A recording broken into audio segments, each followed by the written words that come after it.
आपका स्वागत है चिरावली ई पाठशाला में। दोस्तों, हमारा टॉपिक चल रहा है भक्ति आंदोलन, जो कि हिंदू धर्मावलंबियों द्वारा चलाया गया था।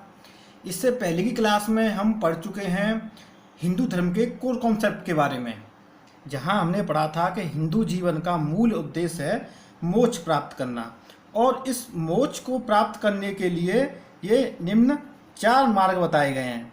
पहला था कर्म, जिसके बारे में हम पिछली क्लास में वर्णित कर चुके हैं। दूसरा था ज्ञान मार्ग, तीसरा था हठ मार्ग, और चौथा है भक्ति मार्ग। इसी मार्ग पर चलने के लिए आगे जो भक्ति आंदोलन चलाया गया था, लेकिन क्या इस भक्ति आंदोलन से पहले कोई इन मार्ग पर नहीं चला था? बिल्कुल चले थे। जैसे कि यहाँ पर लिखा हुआ शंकराचार्य। शंकराचार्य जी ज्ञान मार्गी व्यक्ति थे। इन्होंने अपने ज्ञान के द्वारा लोगों को काफ़ी जगाने का और हिंदुत्व को बढ़ाने का कार्य किया। इनको ये आवश्यकता क्यों पड़ी?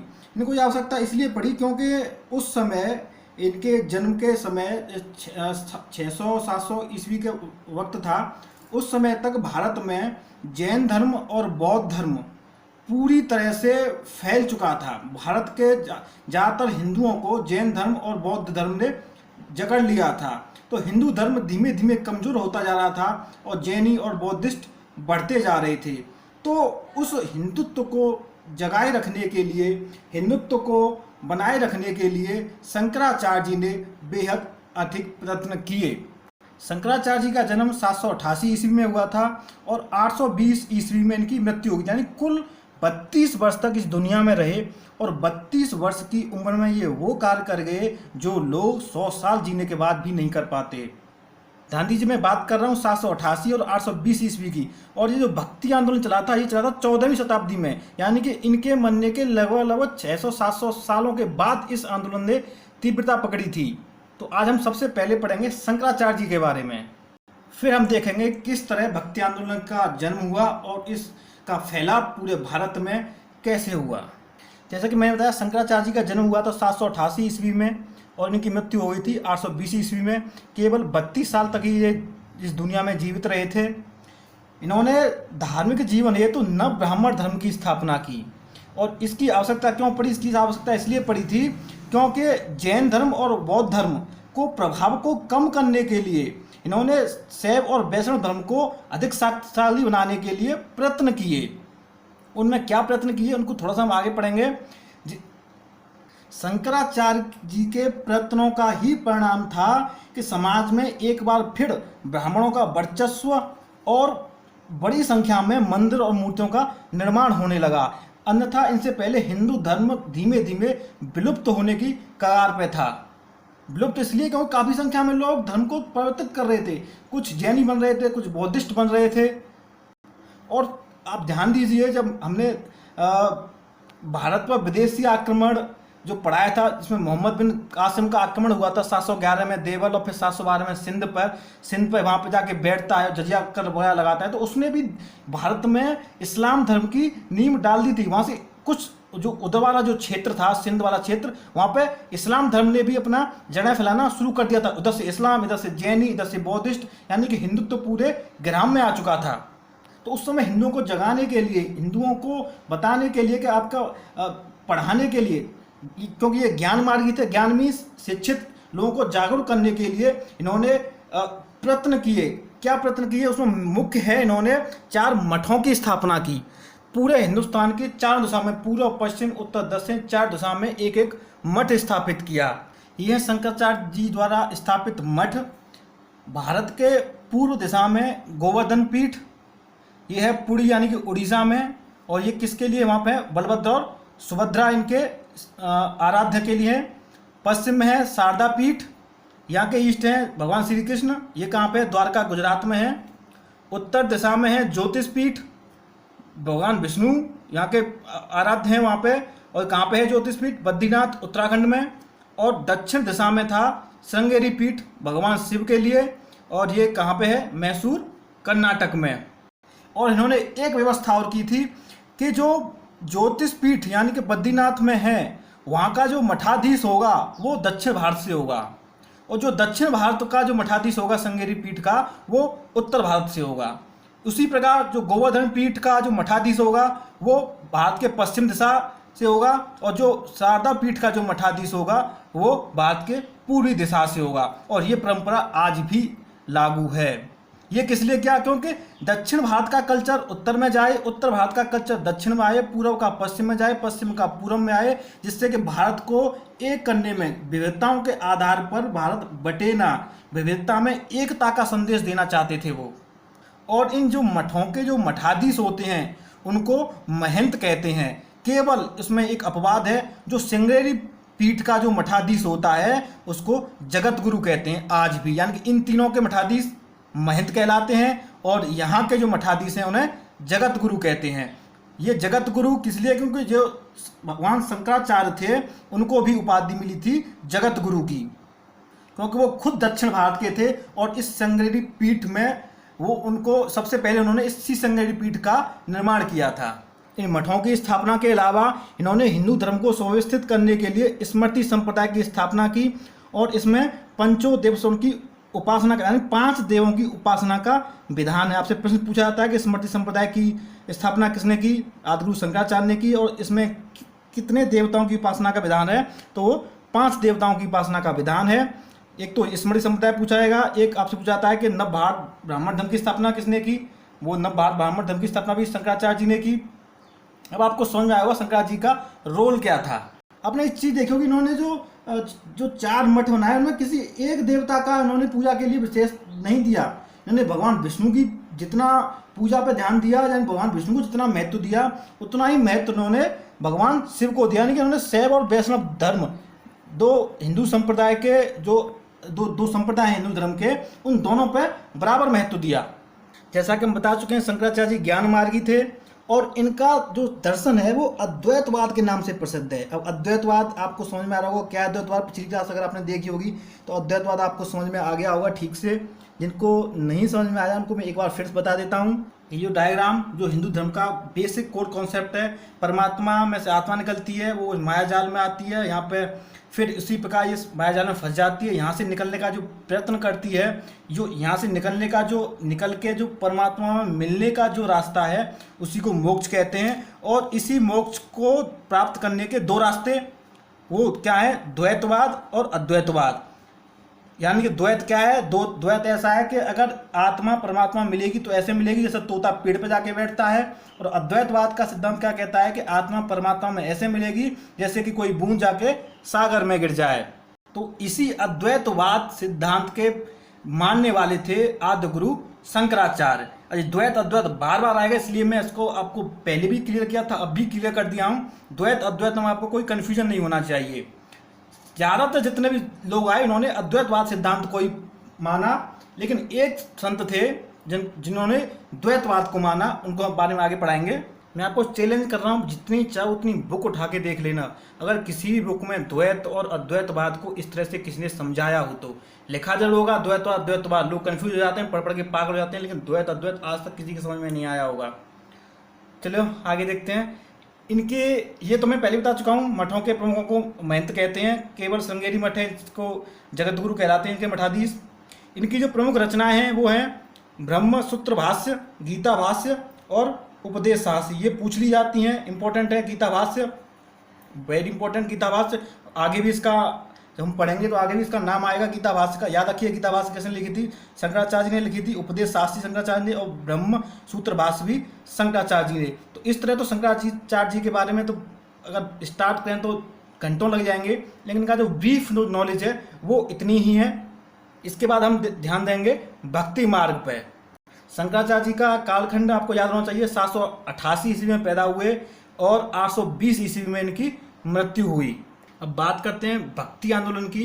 तो दोस्तों जो भक्ति आंदोलन था, इस आंदोलन का उद्देश्य क्या था? आंदोलन का बिल्कुल वही उद्देश्य था जो शंकराचार्य जी का उद्देश्य था, क्योंकि भक्ति आंदोलन जिस समय शुरू हुआ उस समय इस्लाम धर्म भारत में तेजी से फैल रहा था। तो भारत के लोगों को जगाने के लिए, भारत के लोगों को ये बताने के लिए कि हिंदू धर्म का महत्व क्या है, जो क्योंकि शंकराचार्य जी ने प्रयास किया था उनको ज्ञान मार्ग के थ्रू नॉलेज दी जाए, लेकिन ज्ञान मार्ग के लिए लोग तैयार नहीं थे। लोग ज्ञान को के लिए समय नहीं निकाल पा रहे थे। तो लोग सोचते थे इसमें इतना समय क्यों बर्बाद किया जाए। तो कुछ जो आगे के जो संत आए उन्होंने उनको भक्ति मार्ग के थ्रू हिंदुत्व से जोड़ने की और हिंदुत्व से जो हिंदू लोगों को दोबारा से जगाने के लिए जो प्रयास किया, उसी प्रयास को बोलते हैं भक्ति आंदोलन। तो इसकी जो शुरुआत हुई थी दोस्तों भक्ति आंदोलन की, ये की थी रामानुजाचार्य जी ने, और ये इसकी शुरुआत की थी इन्होंने दक्षिण भारत से। ध्यान देना, दक्षिण भारत से भक्ति आंदोलन की शुरुआत हुई और इस भक्ति आंदोलन को उत्तर भारत में फैलाने का श्रेय जाता है रामानंद जी को। ये दोनों नाम मिलते जुलते हैं, रामानुज और रामानंद। रामानुज वो व्यक्ति जिन्होंने भक्ति आंदोलन की शुरुआत की, कहाँ से की? दक्षिण भारत से। और रामानंद वो व्यक्ति जो इस भक्ति आंदोलन को उत्तर भारत तक लाए। हिंदू धर्म को मानने वाले दो बड़ी शाखाओं में बटे हुए हैं। एक तो अपने आप को विष्णु भक्त बोलते हैं, दूसरे बोलते हैं अपने आप को शिव भक्त। ये जो सिंबल है, ये आपको ध्यान दीजिए, अगर आप किसी माथे पर आपके वे 3 आड़ी डंडी हों तो वो मानना कि वो शिव भक्त हैं, और अगर ये इस तरह का सिंबल है तो वो विष्णु भक्त शाखा से हैं। तो जो विष्णु भक्त शाखा से थे वो कहलाते थे अलवार संत, और जिनकी कुल संख्या थी 12। और जो शिव भक्त थे वो कहलाते नयार संत, और जिनकी कुल संख्या थी 63। एग्जाम में पूछे जाते हैं संख्याएं, पूछे भी जाते हैं अलवार संत किस श्रेणी से आते हैं, शिव भक्त, विष्णु भक्त, ब्रह्मा भक्त, गणेश भक्त। और इन अलवार संतों में से केवल एक महिला संत थी, उनका नाम था अंडाल। ये आपके एग्जाम पॉइंट ऑफ व्यू से इंपॉर्टेंट चीजें हैं। इन डंडों का क्या महत्व है, मैंने जैसे कि आपको बताया, हिंदू धर्म के बारे में एक सेपरेट सेशन शुरू करूंगा अलग से। अगर आपको उसके बारे में इंटरेस्ट है तो वहाँ मैं इनके बारे में बताऊंगा। यहाँ केवल इतना ही जानिए कि जो टेढ़ी रेखाएं शिव भक्त और इस तरह का सिंबल विष्णु भक्त। अब हम पढ़ेंगे रामानुज और रामानंद के बारे में। अब बात करते हैं रामानुजाचार्य जी के बारे में। इनका जन्म हुआ था 1017 ईस्वी में और इनकी मृत्यु हुई थी 1137 ईस्वी में। ये वही कालखंड है जब महमूद गजनवी के आक्रमण, ध्यान देना, महमूद गजनवी आक्रमण कब हुआ था? 1001 से लेके 1027 के बीच में। सोमनाथ वाला जो था 1025 वाला, वो उसके बाद हिंदुस्तान के अंदर इस्लाम धर्म ने तेजी से अपना प्रसार स्थापित कर दिया था। तो दक्षिण भारत के गुरु रामानुजाचार्य जी को ये डर सताने लगा कि उत्तर भारत में जिस तरह से इस्लाम धर्म ने अपना जड़ें स्थापित कर दी हैं, कहीं ये दक्षिण भारत तक ना आ जाएं। तो उन्होंने वहाँ से हिंदुत्व को जगाने के लिए भक्ति आंदोलन की शुरुआत की। यही रामानुजाचार्य जी हैं जो हिंदुस्तान में भक्ति आंदोलन के संस्थापक कहलाते हैं। इन्होंने भी विशिष्ट अद्वैतवाद का सिद्धांत दिया। जिस तरह से शंकराचार्य जी ने अद्वैतवाद को माना, उसी प्रकार रामानुजाचार्य जी ने भी अद्वैतवाद को माना। यानी कि इनका भी मत वही था कि आत्मा जब परमात्मा में जाके मिलती है तो ठीक वैसे ही मिलती है जैसे एक बूंद जाके सागर में गिरती है। उसके अलावा इन्होंने क्या, श्री संप्रदाय की स्थापना की। इंपॉर्टेंट है, श्री संप्रदाय की स्थापना किसने की? रामानुजाचार्य जी ने की। ये 3 चीजें इनके बारे में याद रखना कि रामानुजाचार्य जी अद्वैतवाद के प्रतिपादक थे और दक्षिण भारत से इन्होंने हिंदुस्तान में भक्ति आंदोलन की शुरुआत की, और तीसरा श्री संप्रदाय की स्थापना की। इनके बाद आते हैं एक संत माधवाचार्य जी। इनका जन्म हुआ 1199 में, मृत्यु हुई 1278 ईस्वी में। इनका क्या योगदान था? इनके बारे में विशेष क्वेश्चन जो पूछा जाता है वो ये है कि इन्होंने, देखिए, अब तक शंकराचार्य जी और रामानुजाचार्य जी दोनों एक बात पर सहमत थे कि जो आत्मा परमात्मा मिलती है वो ऐसे मिलती है जैसे बूंद जाके सागर में मिले। लेकिन इसके ठीक विपरीत माधवाचार्य जी ने अपना सिद्धांत दिया। उन्होंने कहा नहीं, आत्मा परमात्मा में द्वैतवाद के सिद्धांत के थ्रू मिलती है। यानी कि उनका कहना क्या था कि आत्मा परमात्मा में ऐसे मिलती है जैसे कोई तोता जाके किसी वृक्ष पर बैठता हो। तो ये जो मैंने अभी बताया था, केवल एक व्यक्ति थे जिन्होंने द्वैतवाद का सिद्धांत दिया, वो माधवाचार्य जी थे। विशेष ध्यान देना, क्वेश्चन कई बार पूछा गया, बहुत पूछा गया कि द्वैतवाद का सिद्धांत किसने दिया था? वो माधवाचार्य जी ने दिया। इसके अलावा इन्होंने ब्रह्म संप्रदाय की स्थापना की थी। और शंकराचार्य जी ने क्या किया था? उन्होंने किया था नव ब्राह्मण धर्म, और माधवाचार्य जी ने क्या किया है? ब्रह्म संप्रदाय। कंफ्यूज मत होना इन शब्दों में। इसके बाद अब हम देखते हैं रामानंद जी के बारे में। इनका जन्म हुआ था इलाहाबाद में 1299 में। जैसा कि पहले भी बताया है, इनका जो योगदान था वो था जो भक्ति आंदोलन था, उस भक्ति आंदोलन को दक्षिण भारत से उत्तर भारत में फैलाने का जो श्रेय जाता है वो रामानंद जी को जाता है। प्रश्न अगर पूछा जाए आपसे कि भक्ति आंदोलन को दक्षिण भारत से उत्तर भारत तक कौन लाया, तो वो रामानंद जी लाए। दूसरी बात, उत्तर भारत में क्या हो सकता है भाई, उत्तर भारत में इनका कालखंड देख रहे हो, क्या कालखंड है, 1299, यानी कि 1300 वाला जो साल था, यानी कि उस समय तक दिल्ली में, दिल्ली सल्तनत पर गुलाम वंश के बाद खिलजी वंश आ चुका था। अलाउद्दीन खिलजी उस समय शासन कर रहा था, और अलाउद्दीन खिलजी के समय इस्लाम धर्म काफ़ी फैलाव हुआ है। तो उस फैलाव को कुछ हद तक कम करने के लिए रामानंद जी ने, क्योंकि उस समय एक उर्दू भाषा भी धीमे धीमे पनप रही थी, तो उस उर्दू भाषा के फैलाव को कम करने के लिए, उसके प्रभाव को कम करने के लिए इन्होंने जो अपने मत दिए वो हिंदुस्तानियों को हिंदी भाषा में दिए, ताकि लोगों को मतलब अपनापन लगे। और इन्होंने कि क्योंकि हिंदू धर्म कई सारी जातियों में बटा हुआ था, आपस में लोग जातियों को लेकर लड़ते थे, तो उन जातियों में आपस में भाईचारा बढ़े, ताकि हिंदुत्व एक इकट्ठा मुकाबला कर सके। तो इन्होंने सभी जातियों के लोगों को अपना शिष्य बनाया। और उनकी प्रसिद्ध कहावत है, जात पात पूछे ना कोई, हरि को भजै सो हरि को होई। और इसी सिद्धांत को मानते हुए इन्होंने, इनके कुल 12 शिष्य माने जाते हैं प्रमुख, और उन 12 शिष्यों में ये जो शिष्य आप जो आप नाम देखेंगे, ये सारे के सारे फेमस शिष्य हैं, और अपने अपने क्षेत्र में इन्होंने कई बेहतरीन कार्य किए हैं। और ये सब के सब अलग अलग जातियों से, जैसे कि संत रैदास जी हरिजन थे, कबीरदास जी जुलाहे थे, धन्ना जाट था, सैन नाई थे, पीपा राजपूत और सगना कसाई थे। इनके बारे में हम भी आगे पढ़ेंगे। तो इन्हों का मुख्य जो क्वेश्चन है इनके बारे में पूछे जाते हैं, एक तो ये उत्तर भारत में भक्ति आंदोलन को किसने फैलाया, दूसरा कि जात पात पूछे ना कोई, हर को भजै सो हर कोई किसने कहा, तीसरा इनके प्रसिद्ध शिष्य, यानी कि पूछा जाता है कबीरदास किसके शिष्य थे, या संत रैदास जी किसके शिष्य थे इनको, और या फिर इनके कितने शिष्य थे। तो 12 शिष्य थे, और इनको नामों को आप देख लीजिएगा। जब 1411 ईस्वी में रामानंद जी की मृत्यु हो गई, तो इनकी मृत्यु के बाद जो इनके अनुयायी थे, अनुयायी का मतलब ये नहीं है कि जो उनके कालखंड में जो उनका शिष्य वही अनुयायी, 1411 में मरे, तो 1500 में जाके 1600 में जाके जो इनके सिद्धांतों से सहमति रखता होगा वो भी इनका अनुयायी हो सकता है। तो जो इनके अनुयायी थे वो 2 भागों में विभक्त हो गए। 2 भाग कौन से थे, एक तो रूढ़वादी वर्ग और दूसरा था सुधारवादी वर्ग। रूढ़वादी वर्ग का नेतृत्व किया तुलसीदास जी ने, और जो सुधारवादी वर्ग था उसका नेतृत्व किया कबीरदास जी ने। अभी रूढ़वादी और सुधारवादी क्या हैं, रूढ़वादी और सुधारवादी वही हैं जैसे कि रूढ़वादी वो लोग जो कि प्योर भक्ति, राम की कथाओं, पूरा मतलब आध्यात्मिक, टोटल आध्यात्म, और सुधारवादी वर्ग आध्यात्म के साथ साथ समाज की जो वर्तमान बुराइयां हैं उनमें कैसे सुधार किया जा सकता है, उस वर्ग के जो लोग थे वो उनका नेतृत्व कर रहे थे कबीरदास जी। इसी रूढ़वाद और सुधारवाद को बोलते हैं सगुण भक्ति और निर्गुण भक्ति। सगुण भक्ति यानी कि रूढ़वाद, और निर्गुण भक्ति यानी कि सुधारवाद। जैसे कि आप देख रहे हैं पूरा भक्ति युग 2 भागों में विभाजित, सगुण भक्ति, निर्गुण भक्ति। सगुण भक्ति को रूढ़वाद बोलते हैं और निर्गुण भक्ति को सुधारवाद बोलते हैं। और ये जो सगुण भक्ति है, ये सगुण भक्ति भी आगे चल के 2 शाखाओं में बटी। एक तो वो लोग जो राम को मानने वाले थे, जो राम के सेवक थे, दूसरे वो लोग जो कृष्ण को अपना इष्ट मानते थे। तो राम के जो मानने वाले में गोस्वामी तुलसीदास जी, और कृष्ण साई शाखा के लोग थे बल्लभाचार्य जी, सूरदास जी, मीराबाई, चैतन्य महाप्रभु जी।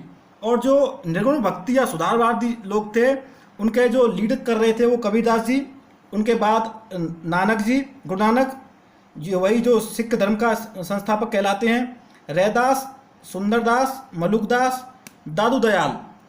और ये भी जो निर्गुण भक्ति थी 2 भागों में विभाजित थी। एक तो ज्ञानाश्रयी थे जो ज्ञान के थ्रू लोगों का उत्थान करना चाह रहे थे, एक थे प्रेमाश्रयी जो कि लोगों को आपसी भाईचारे, प्रेम के थ्रू लोगों को ज्वाइंट करके मतलब सुधार लाना चाह रहे थे। और उस प्रेमाश्रयी शाखा के हैं मलिक मोहम्मद जायसी। इन सभी लोगों के बारे में आपने सुन रखा है, सभी के नामों को आप परिचित हैं। अब हम आगे भक्ति आंदोलन में इन्हीं लोगों के बारे में थोड़ा थोड़ा पढ़ेंगे, और उनसे संबंधित जो प्रश्न पूछे जाते हैं, इनकी रचनाएं और ये सब। ये जो आपका जो डायग्राम इस तरह से है ना, ये आपको अच्छी से अच्छी किताबों में नहीं मिलेगा, तो इसको हल्के मत लेना, और इसको कोशिश करना अपने दिमाग में छापने की, जिससे कि आपको आगे जब हम पढ़ें तो इन चीज़ों को पढ़ने में दिक्कत ना आए। जैसे कभी आप शब्द सुनते थे द्वैतवाद अद्वैतवाद, अब आपको समझ में आ गया होगा। इसी तरह से जब बल्लवाचार्य के बारे में पढ़ें तो आपको समझ में आना चाहिए हम श्री कृष्ण शाखा के बारे में पढ़ रहे हैं। हालांकि आगे मैंने इनको इस क्रम में नहीं रखा है, क्योंकि आगे जो हम पढ़ेंगे वो कालखंड के आधार पर पढ़ेंगे। तो अब हम आगे पढ़ने वाले हैं कल की क्लास में तुलसीदास जी के बारे में, और जो अभी हमने देखे थे रामानंद जी के जो जितने शिष्य थे, तो तुलसीदास जी एंड रामानंद जी के शिष्यों के बारे में ध्यान दें। तुलसीदास जी रामानंद जी के शिष्य नहीं थे, प्रश्न पूछ लिया जाएगा, उसमें 3 शिष्य डाल दिए जाएंगे रामानंद जी के, उसमें एक तुलसीदास जी का नाम होगा। प्रश्न होगा निम्न में से कौन रामानंद जी का शिष्य नहीं था। तो इस तरह से रामानंद जी के शिष्य इंपॉर्टेंट हैं, उस जो रिलेशन है उसको उसी प्रकार से पढ़ना। ठीक है, तो मिलते हैं कल की क्लास में, तब तक बाय बाय।